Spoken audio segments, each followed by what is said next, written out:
पहिल्यांदा ज्यावेळेस माझी उमेदवारी फिक्स झाली, किती दिवस झालं, फक्त माझी उमेदवारी 17 तारखेच्या अगोदर 2 दिवस झाले.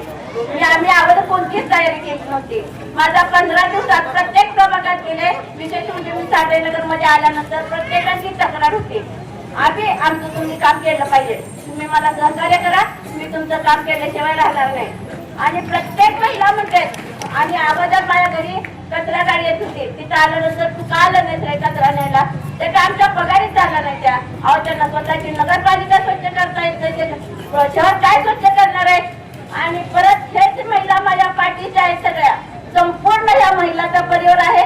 माझी उमेदवारी माझ्या घरच्यांनी दिलेली आहे, हा संपूर्ण माझा मतदार आहे, त्यांनी माझी उमेदवारी निश्चित केलेली आहे. ते काय म्हणतात माहिती का, आधी का फक्त नम्रता आणि स्वभाव याला बघून आम्ही मतदान देणार आहे, आणि फक्त रिक्षाला म्हणजे रिक्षालाच मतदान देणार आहे. दुसरं आम्ही कुणाला तुझं मत देणार नाही.